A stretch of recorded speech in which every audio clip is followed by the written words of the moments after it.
tardes. Ya todos escucharon mi nombre.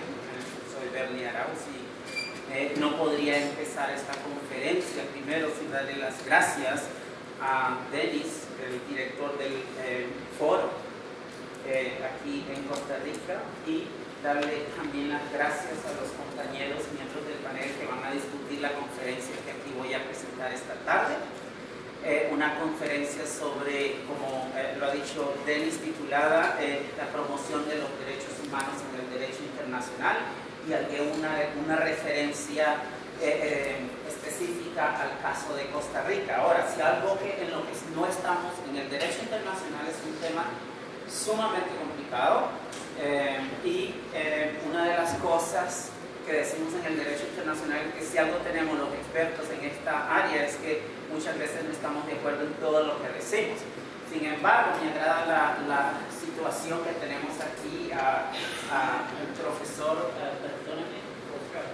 Oscar Álvarez, que él es experto en política exterior, y tenemos aquí a la licenciada Otto, y tenemos aquí a Luz Marina, que es politóloga, y esto nos ayudará profundamente a analizar la interdisciplinariedad de los derechos humanos, porque si algo tenemos es que los expertos en derecho internacional no tenemos la verdad absoluta. Entonces, gracias por esto.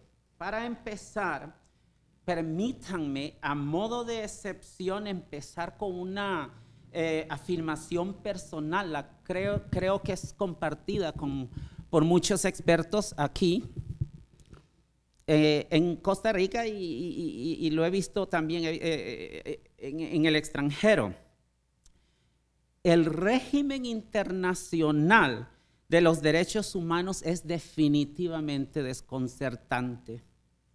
Es la primera afirmación que yo debo de decir. Lo es porque prácticamente todos los estados han ratificado al menos uno de los instrumentos internacionales de los derechos humanos.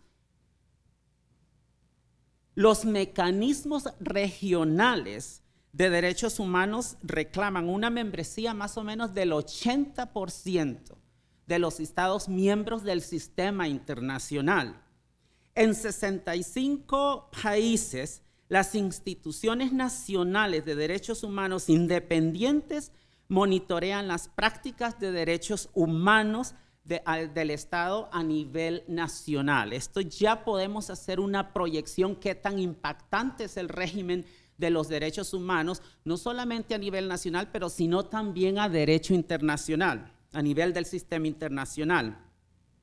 Y por supuesto, pero además de esta situación, no solo los estados están implicados en esta creciente red de tratados internacionales que tenemos, vinculantes, otros no son vinculantes, sobre derechos humanos. Tenemos las instituciones de gobernanza global, por ejemplo. Tenemos las corporaciones transnacionales que ahora son medidas a través y filtradas a través del régimen internacional de los derechos humanos, y cada vez son más evaluados en términos del impacto que tengan sobre la dignidad del individuo. Los derechos humanos internacionales, además de todo esto, han inspirado una sociedad internacional vibrante. La sociedad monitorea, y esto también sucede aquí en Costa Rica, monitorea y demanda responsabilidad de los gobiernos, corporaciones, grupos de particulares, y moviliza a individuos para que se hagan cumplir los derechos a los que nosotros, valga la redundancia, tenemos derechos. Incrementalmente, nuevas cuestiones sistémicas de interés mundial que nos afectan a todos están emergiendo. Flujos incontrolables de inmigración, productos de la globalización, por ejemplo, refugiados, asilados políticos, productos de conflictos agudos, etc. Y todos son enmarcados dentro de esta dinámica de los derechos humanos. Y la expectativa de aceptación universal que tenemos en este momento, y creo que esto es aceptado por la mayoría de los expertos en el campo, es que sin importar quiénes seamos, cuál sea nuestro estatus, nuestra condición política, nuestra creencia religiosa, donde vivamos, entre otros aspectos, todos tenemos derecho al disfrute de ciertos derechos fundamentales y libertades fundamentales en virtud de nuestro sentido de humanidad común. Esa es una premisa estándar en el sistema internacional de los derechos humanos. Por lo tanto, a juzgar por la aceptación declarada de esta multitud de actores existentes en el sistema internacional, las prácticas e instituciones de los derechos humanos internacionales parecen disfrutar de una amplia y sólida legitimidad en el mundo contemporáneo. Sin embargo, esto lo tenemos en un lado, sin embargo, las prácticas internacionales de derechos humanos se encuentran cada vez o se enfrentan cada vez más al escepticismo, a la crítica, a la resistencia por parte de los estados, por parte de individuos. Por supuesto, uno no debería de sorprenderse de que muchos, por ejemplo, de que muchos de los gobiernos resistan a las normas de derechos humanos y las instituciones internacionales creadas para su protección. Pero ¿por qué sucede esta situación? Los derechos humanos fundamentalmente despiertan una fuerte oposición porque desafían a gobiernos autoritarios, inclusive desafían a prácticas fuertes en democracias liberales, prácticas fuertes, y ninguna autoridad cuyo poder sea, por supuesto, directamente cuestionado por la defensa de los derechos humanos, probablemente cederá la percibida legitimidad que posee. Y este es un problema serio. Ya podemos proyectar cuál es la tensión que crean los derechos humanos con relación a la soberanía del Estado.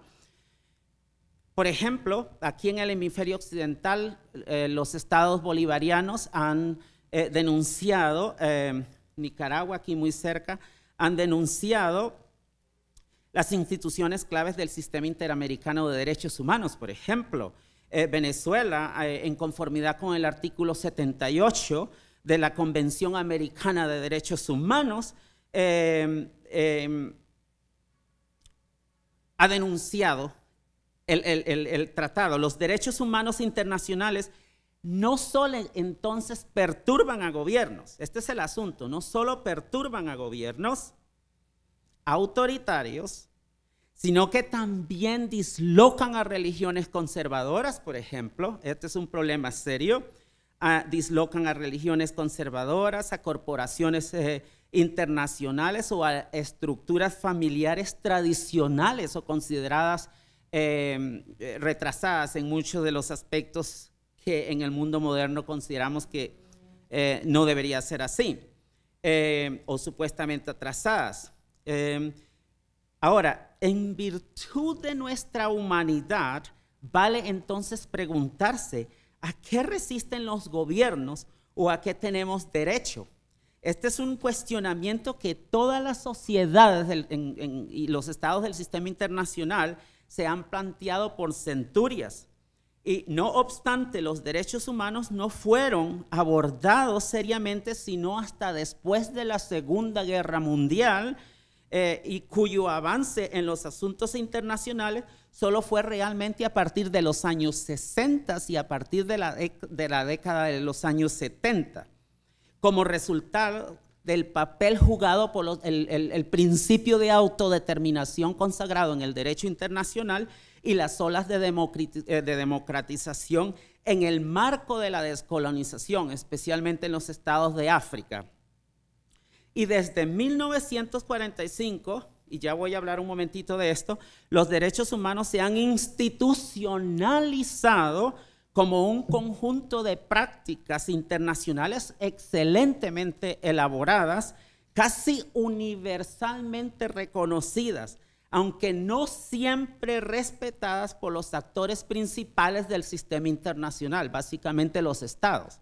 Y ya veremos un poquito más adelante que este no es el caso de Costa Rica, que para ser un estado pequeño Costa Rica ha sido, y sin recursos, ha sido una excepción en el sistema internacional. Los derechos humanos se consideran un logro del derecho internacional moderno. De hecho, han transformado el derecho internacional en sí mismo, en cuanto este sistema normativo ha pasado por un proceso de humanización, lo que incluye las leyes y costumbres de la guerra, por ejemplo, que no tengo tiempo de discutir aquí. Pero esto es importante porque la humanización del derecho internacional y los estados que tienen ejército necesariamente deben de ajustarse a muchas de las normas que tienen aquí, porque son normas consuetudinarias. Ahora, en otras palabras, si en el pasado los estados soberanos derivaban su legitimidad a partir de un conjunto discreto de reglas derivadas del consentimiento mutuo y la norma de la no intervención en el derecho internacional, construidas para regular las relaciones internacionales por excelencia, hoy, en contraste, la soberanía y el derecho internacional derivan su legitimidad de los individuos y de los derechos protegidos que tengamos nosotros como seres humanos. La Declaración Universal de Derechos Humanos, proclamada solemnemente por la Asamblea General de las Naciones Unidas en 1948, como un ideal común por el que todos los pueblos y naciones deben esforzarse, precisamente intenta dar una respuesta a la pregunta antes planteada. Todos los seres humanos nacen libres e iguales en dignidad y derechos.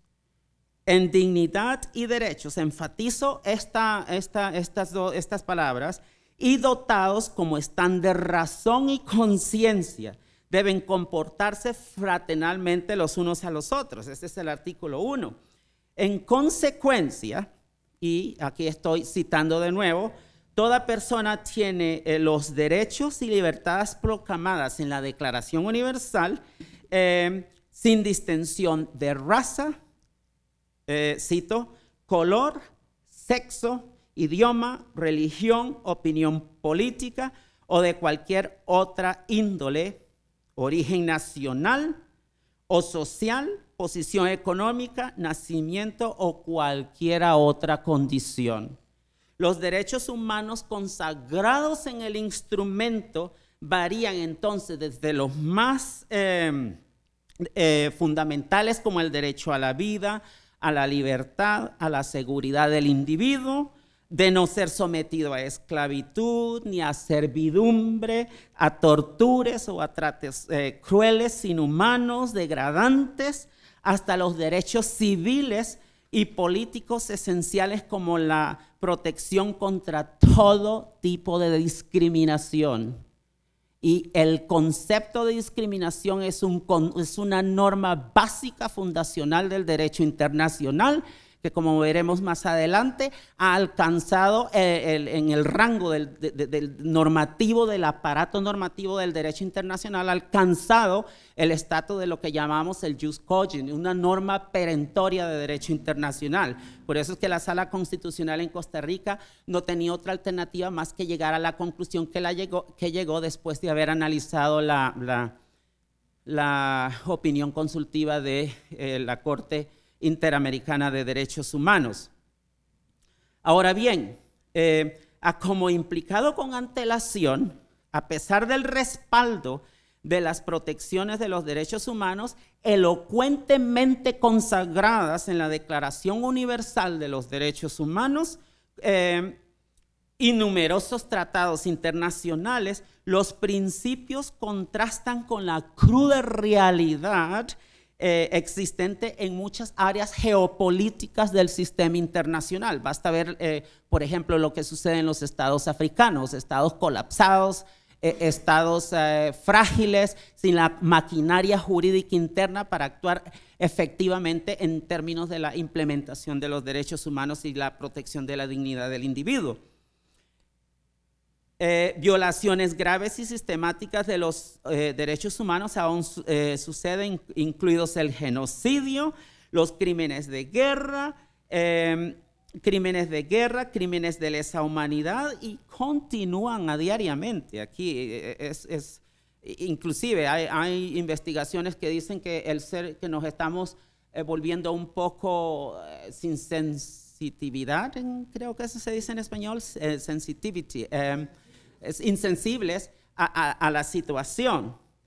Sin ánimo de exhaustividad, según la ONU, unos 20,000 cameruneses angloparlantes, por ejemplo, han huido a Nigeria, y miles han muerto producto de un conflicto que hay entre angloparlantes y francófonos. Por ejemplo, en Siria, unos 400,000 muertos personas han muerto a causa del conflicto que tenemos ahora. Es un conflicto terrible, de graves consecuencias humanitarias, y 5 millones han buscado refugio, y ahora tenemos un problema serio en Europa Occidental con este tipo de las consecuencias que el problema acarrea. En el 2007, por ejemplo, sin ánimo de exhaustividad, como repito, la violencia estalló en Rakhine, en Birmania, y ha habido mucha discriminación y muertes en el pueblo Rohingya, y unas 693 personas han huido a Bangladesh. Según la Comisión Interamericana de Derechos Humanos, decenas de personas han muerto y cientos de heridos, detenciones ilegales y arbitrarias, prácticas de torturas, estoy citando, tratos crueles, inhumanos, degradientes, censuras y ataques de presas, y otras formas de intimidación tales como amenazas, hostigamiento y persecución, todas dirigidas a disolver protestas e inhibir la participación ciudadana. Todo esto ha sucedido en el estado de Nicaragua. Que es para mí un problema serio, una desgracia desde el punto de vista humano. De ahí que la OEA, el 18 de julio del presente año, haya aprobado una resolución condenando el régimen nicaragüense, y le ha pedido, por supuesto, que adelante las elecciones para el 2019.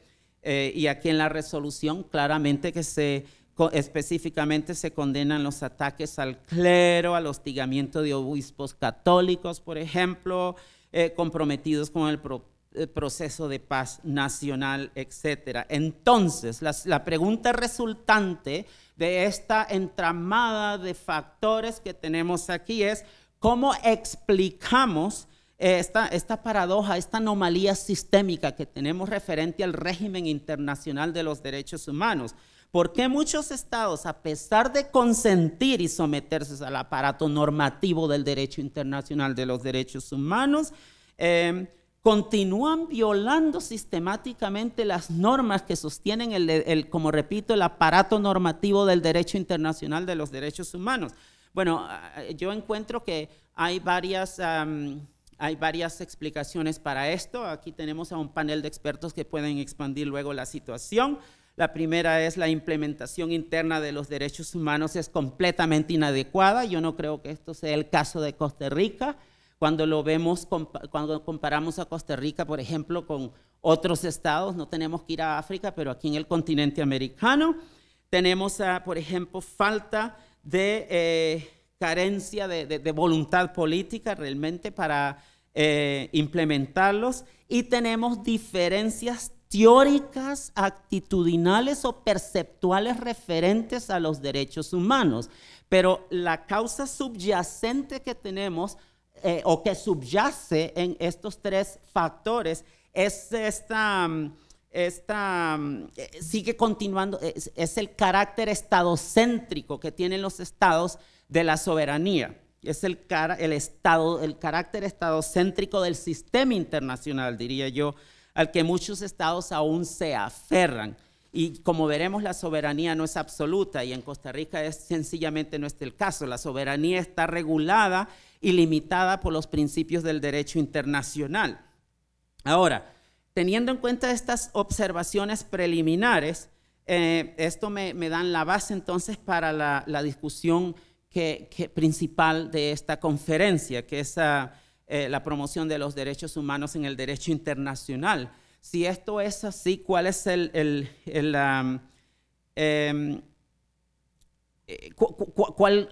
para poder analizar la presente situación, necesariamente tengo que ver un poquitito el desarrollo histórico del derecho internacional. Recordemos que la soberanía, como dije, porque los estados tienen este carácter estadocéntrico, del sistema internacional es estadocéntrico hasta cierto punto. La soberanía, recordemos que se remonta a 1648, cuando fue construida después de la guerra de 30 años en Europa, que fue construida para eliminar todos los conflictos eternos que existían en ese momento. Y, por supuesto, la soberanía fue construida para eliminar todos estos conflictos, y la soberanía y su consecuente corolario de no intervención supusieron la construcción de un sistema o de una estructura horizontal de estados fuertes e independientes, dotados de legitimidad legal y autoridad suprema dentro de las fronteras territoriales o jurisdiccionales fijas.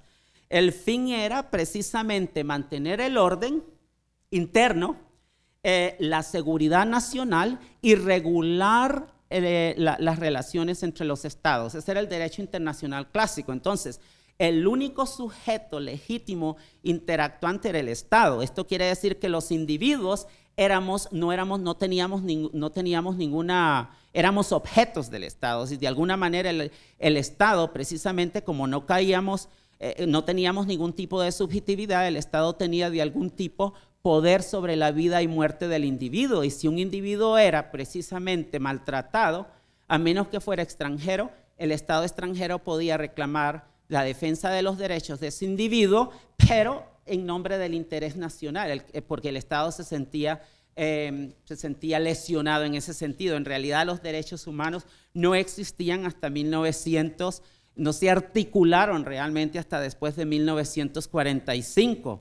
Y por supuesto, antes de 1945 este proceso concluyó con la famosa Convención de Montevideo de 1933 sobre derechos y deberes de los estados, y aquí se definió el Estado soberano en sus características constitutivas como una población permanente, un territorio determinado, un gobierno efectivo, que ahora le agregamos lo de efectivo porque debe estar en capacidad para poder ejercer, defender los derechos humanos y adquirir legitimidad en ese sentido. Y por supuesto capacidad de entrar en relaciones internacionales. Ahora, ¿cuál es la implicación de este enfoque clásico del derecho internacional? Como dije, los derechos humanos sencillamente no tenían ninguna importancia en el sistema internacional. No existían, el individuo sencillamente podía ser tratado a como el Estado quería. Realmente los derechos humanos no existían, y cuando el Estado se sentía lesionado porque uno de sus nacionales era maltratado por otro Estado, pues sencillamente ese Estado podía recurrir supuestamente a algún tribunal internacional o a la protección diplomática para poder reclamar algún tipo de derecho, pero porque el Estado se sentía lesionado, no porque el individuo tuviera derechos en sí mismo. Pero por supuesto, la situación empieza a cambiar porque los estados se dan cuenta que todo esto crea tensiones, y el punto de inflexión de los derechos humanos, como los conocemos ahora, el sistema moderno de derechos humanos, el punto de inflexión lo encontramos en la Carta de San Francisco. Y por supuesto, el régimen de los derechos humanos en este sentido consiste, y aquí debo de aclarar esto, consiste en la superposición de convenciones e instituciones globales, regionales y nacionales. A global, por supuesto, como repito, todo empieza con la Carta de San Francisco, y es en la Carta de San Francisco donde por primera vez, repito, por primera vez se reconoce y acepta que todos los individuos tenemos derechos en virtud de que seamos seres humanos. Desde la construcción de la Carta de San Francisco, el régimen se ha transformado en un cuerpo desarrollado y comprensivo de derecho internacional de los derechos humanos, con el establecimiento de todas las instituciones necesarias para su implementación, monitoreo, etcétera, su cumplimiento. Como el movimiento tiene, y aquí aclaro y enfatizo esta situación, el movimiento tiene sus raíces en la respuesta de la comunidad internacional contra las atrocidades cometidas contra 6 millones de personas judías inocentes que murieron en los campos de concentración en Europa, en Polonia, y otras minorías por los regímenes nazis y fascistas durante la Segunda Guerra Mundial. Los fundadores de las Naciones Unidas necesariamente tenían que asegurar de que la Carta reflejara una correlación directa entre el régimen de los derechos humanos y la paz y la seguridad internacional. Así, por ejemplo, en el preámbulo de la Carta de la ONU, por ejemplo, se habla de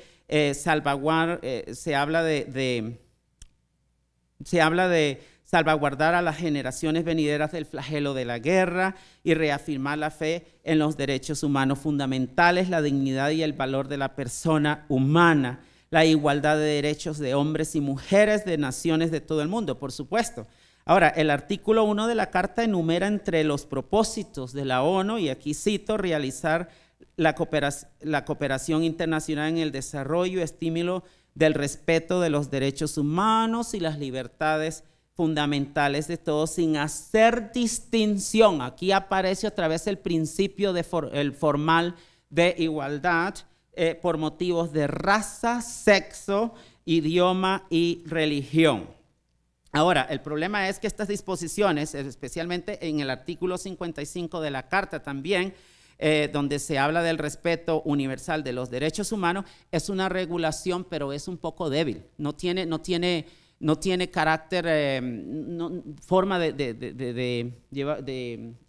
¿cómo se dice?, de defenderse, de implementarse. No existe un mecanismo realmente. Y el artículo 56 de la Carta dice que todos los miembros se comprometen a tomar medidas conjuntas o separadamente en cooperación con la organización para la realización de los propósitos de la Carta. Entonces, esto quiere decir que ya envuelve a todos los estados y esta es una obligación con mucho más fuerte. Sin embargo, existen dos debilidades en la Carta de San Francisco con referencia a los derechos humanos. En primer lugar, las obligaciones son generales, son demasiado generales y implementar una obligación general o invocar la responsabilidad del Estado por una obligación general es muy difícil. Y la segunda es que la Carta de San Francisco no define los derechos humanos fundamentales. Para ello, entonces, habría que traducir esto en un tipo de documento, y esto nos llevó, por supuesto, a la Declaración Universal de los Derechos Humanos. Y la Declaración Universal de los Derechos Humanos ya contiene todos los derechos que ya más o menos aquí este auditorio supongo que ya todos conocemos. Son los derechos civiles y políticos, los que llamamos de primera generación. Tenemos derechos económicos y sociales, como explicado o introducido con antelación. El problema de la Declaración Universal de los Derechos Humanos es que en principio fue una declaración, no tenía ninguna fuerza vinculante. Y como no tenía ninguna fuerza vinculante, este es un problema. Entonces debería de haber sido traducida en ley codificada. Y para traducirse en ley codificada, esto nos lleva entonces al Pacto Internacional de Derechos Civiles y Políticos y al Pacto Internacional de Derechos Económicos y Sociales. Que fueron adoptados en 1966 y entrados en vigor en 1976. Y estos, por supuesto, pero bajo ambos pactos, los estados contratantes deben de someter reportes regulares, deben ser verificados a través de un proceso de control. Y también existen una serie de protocolos que se le han agregado a los instrumentos de derechos humanos, como el protocolo adicional 1, y el cual, y este es muy importante porque establece un mecanismo de denuncia individual para el Pacto Internacional de Derechos Civiles y Políticos.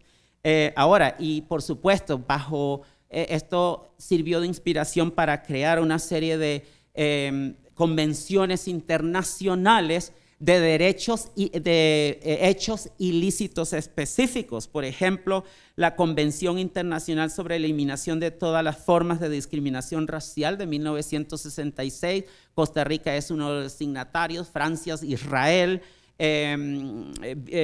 Austria, casi todos los estados del sistema internacional. Tenemos la Convención sobre la Eliminación de todas las formas de discriminación contra la mujer, que entró en vigor como tratado internacional en septiembre de 1981, y de nuevo Israel, Costa Rica, el Reino Unido, todas estas son partes de hechos ilícitos a lo que todos estos estados han llegado. Y a nivel regional, por supuesto, tenemos el Convenio Europeo para la Protección de Derechos Humanos y Libertades Fundamentales, y el sistema europeo ha sido muy efectivo, ha sido uno de los sistemas modelos en la defensa de los derechos humanos. Es particularmente significativo porque es un mecanismo que fue diseñado para tomar los primeros pasos hacia la implementación colectiva de los derechos humanos, y cómo se expone en el preámbulo, de ciertos derechos enumerados en la Declaración Universal. Lo interesante es que aquí a los individuos directamente se les da el poder para poder hacer demandas contra los estados en caso de que sientan que sus derechos sean vulnerados o sean lesionados.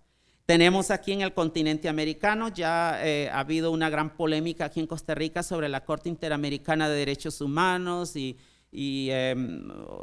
sobre las opiniones consultivas, y el sistema interamericano de derechos humanos está levantado sobre 3 pilares realmente. El primer pilar es la Carta de la OEA, la cual contiene 2 disposiciones sobre los derechos humanos. El artículo 5J, por ejemplo, que regula que los estados americanos proclaman los derechos fundamentales de la persona humana sin hacer distinción de raza, de nacionalidad, credo, sexo, y el artículo 16, el cual regula que los estados respetarán los derechos de la persona humana y los principios de la moral universal. El segundo pilar es la Declaración Americana de Derechos y Deberes del Hombre, aprobada en 1948, y el tercer pilar, por supuesto, es la Convención Americana de Derechos Humanos, que ha sido muy debatida aquí en Costa Rica recientemente a producto de la opinión consultiva de la Corte Interamericana de Derechos Humanos,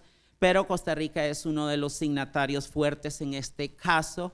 Y por supuesto en África tenemos la Carta de la Organización Africana, pero en África hay problemas serios con esto. Hay problemas serios con la implementación de los derechos humanos.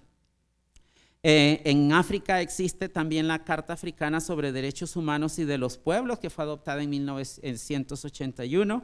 Y el problema en África es que enfatiza deberes de los individuos, por ejemplo, el deber de preservar la familia y la sociedad, pero los estados utilizan eso para demandar los deberes de los individuos con relación al Estado, mientras que minimizan la responsabilidad del Estado y la función que tenga el Estado y la responsabilidad con relación a la protección de esos derechos.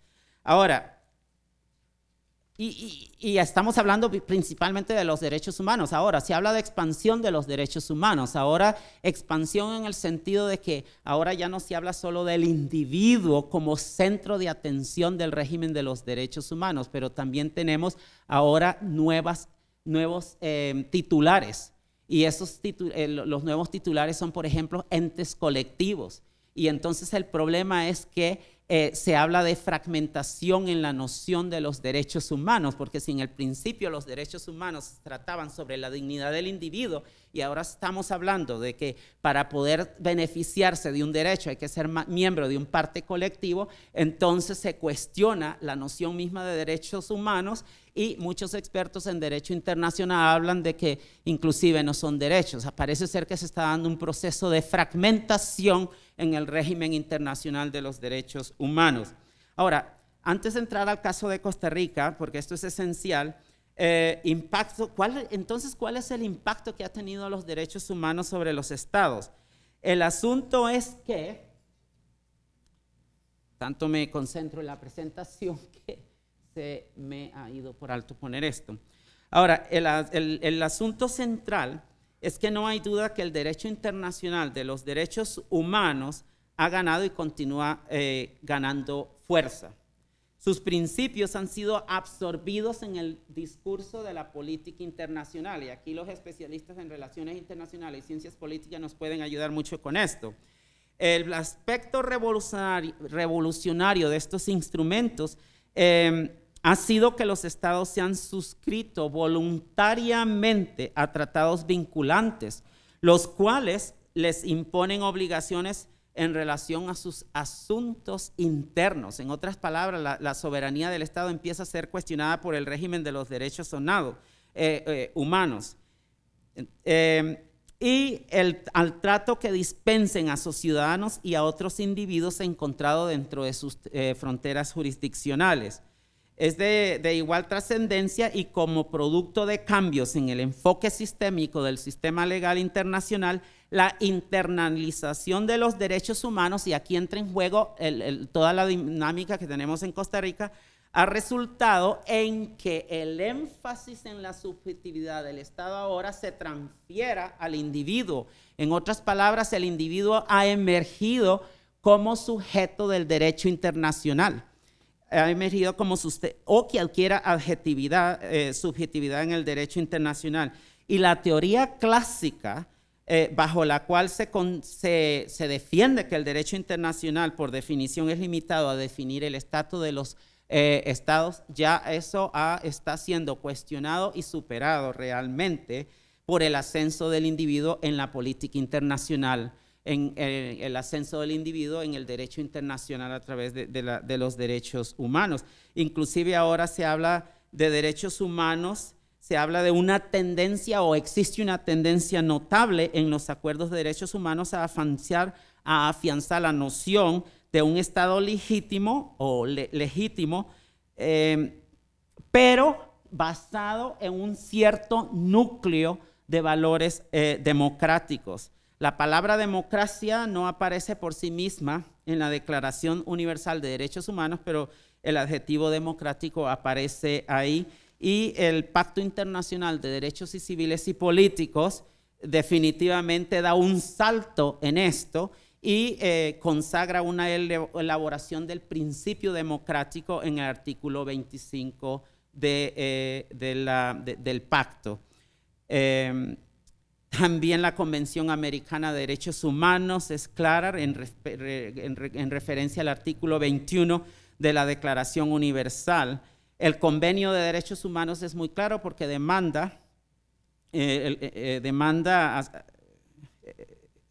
el Convenio de Derechos Humanos, así como el Consejo de Derechos Humanos, son muy explícitos en este sentido porque conectan directamente la legitimidad del Estado con la democracia, y este problema no lo tenemos en Costa Rica como tal cuando uno compara lo que sucede en países como los estados africanos. Ahora, el ascenso de los derechos humanos en el teatro internacional, por supuesto, como he dicho, es inquietante y perturbador para muchos. Enfurece a unos y emociona a otros, claramente. La doctrina ha convertido a algunos países en uno de los postulados más importantes de la política exterior, y este es el caso de Costa Rica, que ya me voy a enfocar en un momento en esto, pero al mismo tiempo sirve para medir la legitimidad del Estado y las acciones del Estado con relación de los individuos y ser condenado en otros estados. Es un arma de doble filo. Las fuerzas tectónicas de los derechos humanos fuerzan a los estados ahora a rendir cuentas. Ya todos estamos bajo el lente de los derechos humanos, a rendir cuentas sobre el trato que dan a sus ciudadanos. En este momento, la Sala Constitucional de la Corte Suprema de Justicia ha indicado, por ejemplo, en numerosa jurisprudencia, que los convenios internacionales en materia de derechos humanos tienen jerarquía supraconstitucional. Esto es muy importante. En 1989, por ejemplo, la Sala Constitucional del Tribunal Supremo, que se creó para anular leyes contrarias a la Constitución y a los tratados internacionales de derechos humanos, en toda esta jurisprudencia, la Corte ha llegado a esta conclusión.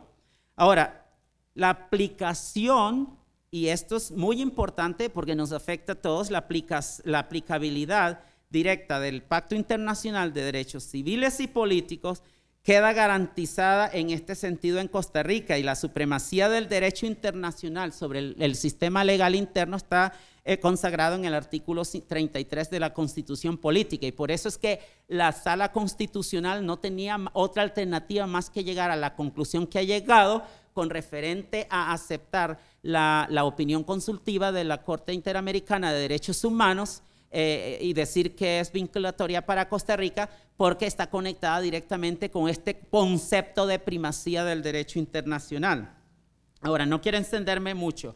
Ahora, lo importante aquí es que las normas de derechos humanos ahora son aceptadas, o la mayoría de los expertos en derecho internacional y los estados ahora reconocen que los principios fundamentales de derechos humanos son lo que llamamos derecho internacional consuetudinario, aunque a veces no estén necesariamente de acuerdo en el contenido de estos derechos.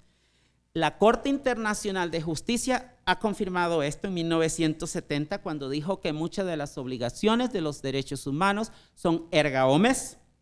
El Acta de Helsinki de 1975 sobre la seguridad y cooperación en Europa habla de que el respeto a los derechos humanos y las libertades fundamentales deben ser respetadas por todos los estados y actuar en conformidad con estas. Y existe toda una serie de ejemplos en los que no puedo entrar aquí en detalles. Lo importante es que establecer que muchos de los principios de los derechos humanos han alcanzado esta jerarquía, inclusive de lo que llamamos en derecho internacional normas perentorias, que no pueden ser quebrantadas o anuladas, necesariamente deben ser respetadas. La única forma de que sean anuladas es que sean superadas por una norma de igual rango.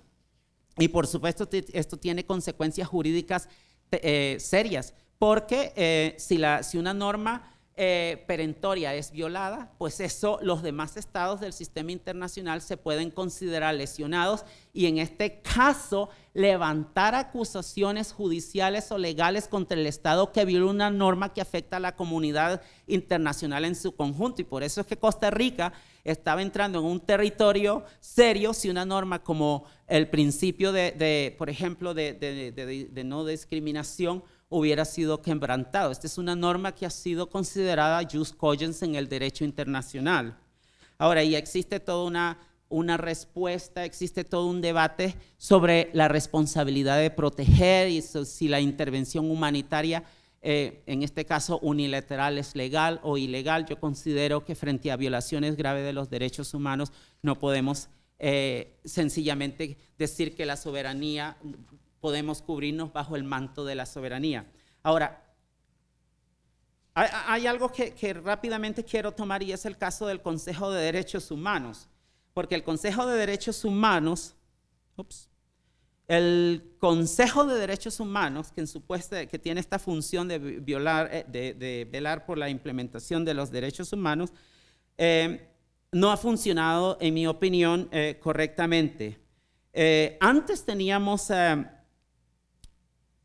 la Comisión de Derechos Humanos. Ahora tenemos el Consejo de Derechos Humanos. Y como ya veremos, es un caso serio. Tengo 45 minutos, ¿verdad?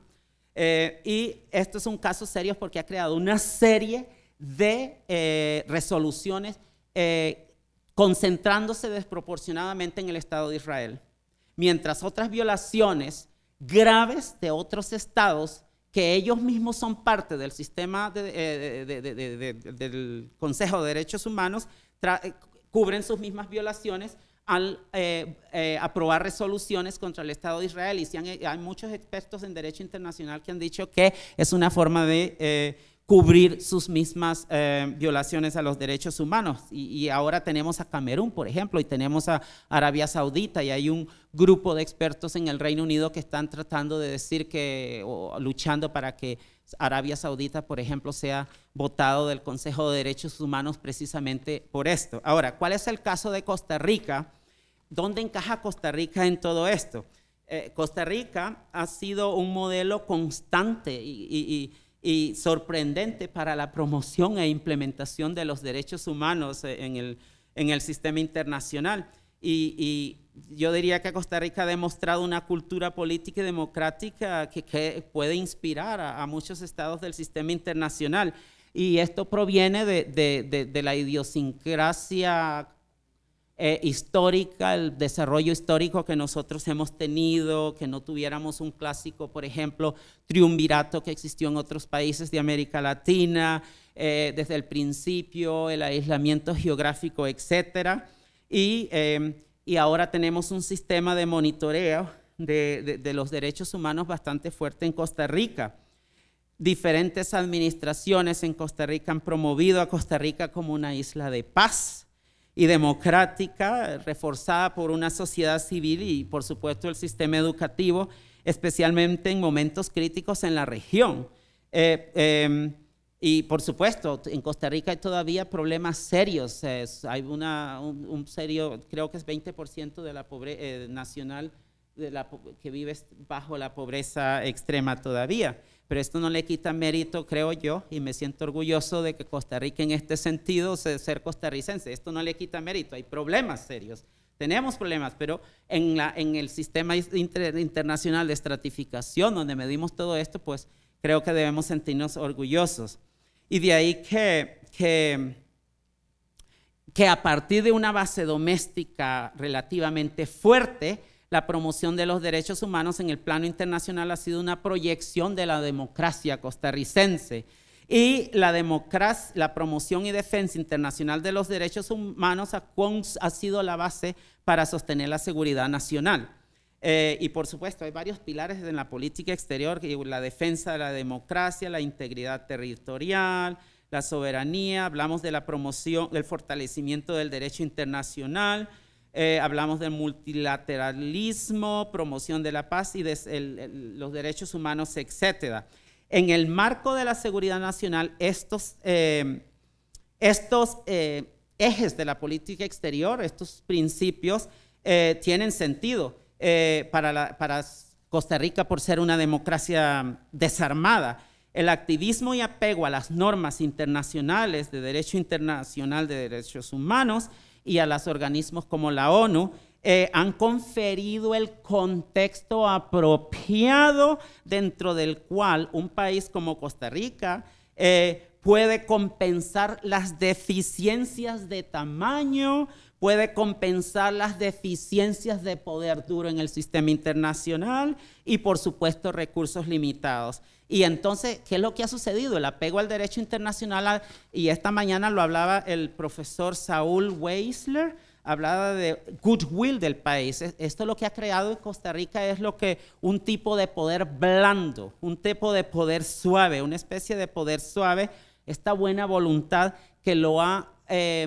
ha dado este tipo de estatus en el sistema internacional. Y entonces, desde el principio, Costa Rica ha sido uno de los participantes fuertes en la definición de los derechos humanos, en el fortalecimiento de los derechos humanos. Para citar 2 o 3 ejemplos, porque son innumerables, no puedo entrar en esto, los panelistas pueden discutir esto.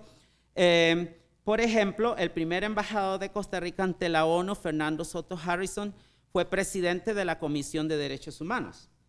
Su delegación en la reunión de 1945 en San Francisco para redactar la Carta de la ONU, y aquí tengo el dato, se distinguió argumentando a favor de la incorporación de la garantía de los derechos humanos en la Carta, pero luego fue incorporada en la Declaración Universal de los Derechos Humanos. No voy a entrar en todo el historial porque no tengo tiempo. Además de esto, por ejemplo, las contribuciones de Costa Rica Costa Rica ha sido en el pasado un miembro muy activo en la subcomisión para la prevención y protección de las minorías y que se ocupa de la discriminación basada en la raza, el sexo, la religión, idioma, etc. Existe todo un historial. No fue solo el primer país en aceptar la competencia de la Comisión de Derechos Humanos, sino también el primero en admitir la jurisdicción de la, en este caso a nivel interamericano, de la Corte Interamericana de Derechos Humanos, y ha sometido una serie de resoluciones correspondientes a la protección de los derechos humanos en la Asamblea General de las Naciones Unidas. Fue uno de los países, el Instituto Interamericano de Derechos Humanos está aquí en Costa Rica y fue hecho en reconocimiento, pienso yo, a todo historial que tiene Costa Rica, este activismo que tiene en la protección de los derechos humanos internacional. Fue uno de los países que introdujo en la Convención de Derechos del Niño este concepto, por ejemplo, de derechos superiores del niño. Fue uno de los que hizo esto.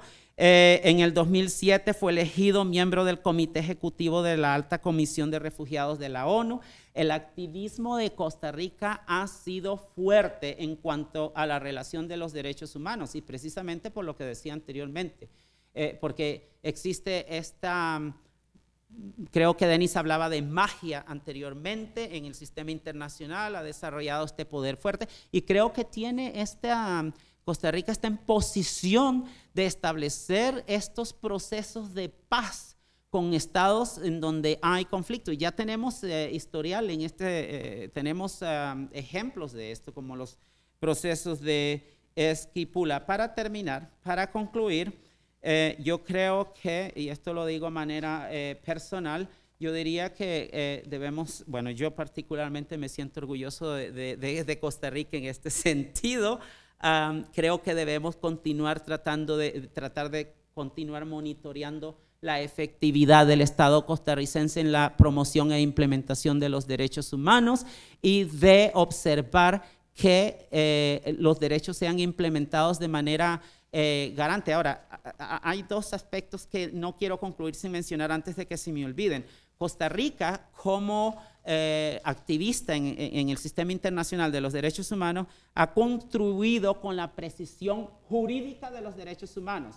Y este es un problema serio, porque resulta ser que en el derecho internacional todo el mundo habla de derechos humanos, todo el mundo habla de derechos y utilizan al derecho internacional continuamente para justificar posiciones políticas. Y es que el problema es que el derecho internacional se mueve en un ambiente político. Entonces, si vemos, por ejemplo, y esto es lawfare no es exactamente derecho internacional, es tomar los principios del derecho internacional y justificarlos, por ejemplo, en un conflicto dado. Y con esto tenemos que tener mucho cuidado porque esto lo que provoca, en vez de solucionar un conflicto, lo que hace es endurecer las partes involucradas en el conflicto. Lo primero es tener honestidad y integridad en la aplicación de las normas internacionales.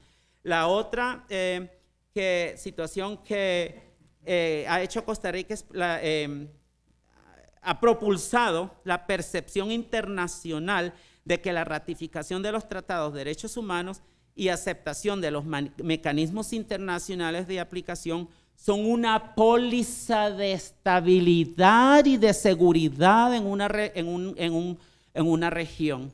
Son dos de las cosas que yo diría que el país se ha distinguido y que yo espero que continuemos con esto. Yo dejo abierto esto para la discusión de los panelistas que son expertos y ellos podrán discutir la situación.